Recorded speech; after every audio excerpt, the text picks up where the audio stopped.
Doctor صاحب سب سے پہلے کائنڈلی بتائیے گا کہ یہ کلاؤڈ برسٹ کیا ہے؟ 400 لوگ جان کی بازی ہار گئے سڈنلی، کائنڈلی اس کو تفصیلاً بتائیے گا۔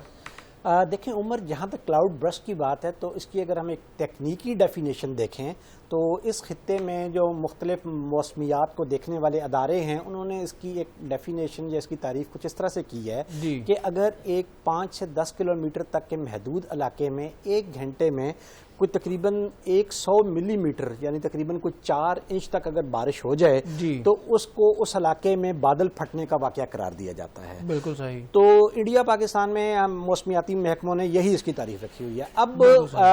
جو کلاؤڈ برسٹ ہے یہ ہوتا کیوں ہے؟ تو یہ اس علاقے میں ایک نارمل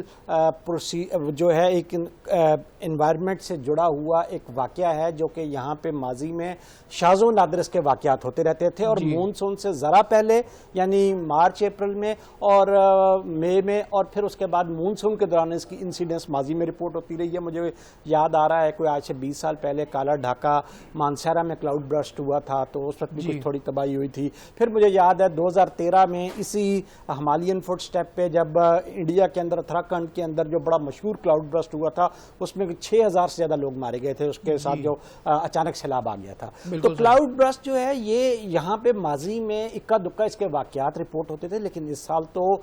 تمام تر جو ہیں اندازے اس نے غلط ثابت کیے، اور اس سے ہمیں اس حقیقت کا اندازہ ہو گیا ہے کہ واقعی موسمیاتی تبدیلی نے اس خطے کو، یہ ہمالیین جو فٹ سٹیپس ہیں، یہ جو ہمالیہ کے نیچے جو جتنی آبادیاں اور پہاڑی سلسلے ہیں یہاں پہ کلاؤڈ برسٹ جو ہے وہ اب ایک نئی آفت کی شکل اختیار کر چکا ہے۔ بالکل سر، یہ اس کی کیا ریزن کیا ہے؟ یہ اس کی وجوہات کیا ہیں کہ اتنی شدید کلاؤڈ برسٹ ہوتا کیوں ہے؟ کوئی پولوشن ہے، ماحولیاتی آلودگی ہے، فیکٹریز ہیں، انڈسٹریز ہیں؟ What is the reason? یہ وجہ نہیں ہے، یہ تو ایک اوور آل پوری دنیا کو اس وقت ایک بخار ہوا ہے جس کو ہم موسمیاتی تبدیلی کہتے ہیں۔ ٹھیک ہے۔ تو موسمیاتی تبدیلی کی وجہ سے اس کی انسیڈنس اور اس کی شدت میں زیادہ اضافہ ہوا ہے، اور یہ ہوتا اس وجہ سے ہے کہ جب نمدار ہوائیں جو ہیں وہ خشکی سے پہاڑی علاقوں کی طرف موو کرتی ہیں مونسون کے دوران، تو وہ پہاڑی ڈھلوانوں سے ٹکرانے کے بعد اوپر کو اٹھتی ہیں، اور اب اس کلائمیٹ چینج انڈیوسڈ ایرا کے اندر ایک ایسا دور ہے کہ یہ ہوائیں جب کافی بلندی پہ چلی جاتی ہیں اور یہ بادل کی شکل جب اختیار کرتی ہیں تو یہ بادل اتنے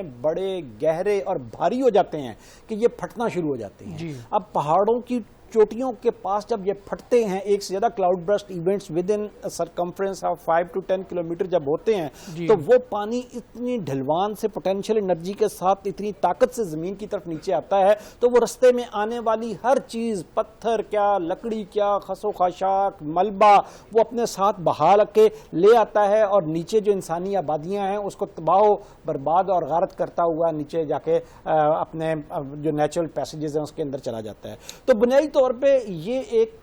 ماحولیاتی تبدیلی سے جڑا ہوئی ایک آفت ہے جو اس دفعہ جو ہے وہ خوفناک شکل میں ہمارے ہاں اس نے نہ صرف ہمیں بلکہ ہندوستان میں بھی کراکرم اور ہمالیہ کے نیچے جو پہاڑی سلسلے ہیں، ان پہاڑی سلسلے آپ دیکھیں نا، پہلا ہمارے ہاں کہاں ہوا ہے؟ چکوال میں ہوا ہے۔ چکوال جو ہے یہ ہمالیہ کا سے ہی جڑا ہوا، یہ جو سالٹ رینج کے جو پہاڑ ہیں یہ ہمالیہ کے ہی آپ سمجھے کہ نیچے آؤٹ سکرٹس ہیں۔ تو یہ ہمالیہ سے یہ سلسلہ یہاں چکوال ہے، اس کے بعد پھر آگے پوٹوہار آ جاتا ہے، اس کے بعد پھر ہزارہ ڈویژن آ جاتا ہے، پھر کوہستان آ جاتا ہے، پھر گلگت بلتستان آ جاتا ہے۔ تو یہ ساری سلوپ جو ہے اس میں جتنے پہاڑی سلسلے ہیں تو وہاں پہ کلاؤڈ برسٹ جو ہے اس دفعہ ایک خوفناک شکل میں ایک آفت کی طرح ہمیں اس نے تباہی مچانا شروع کیا۔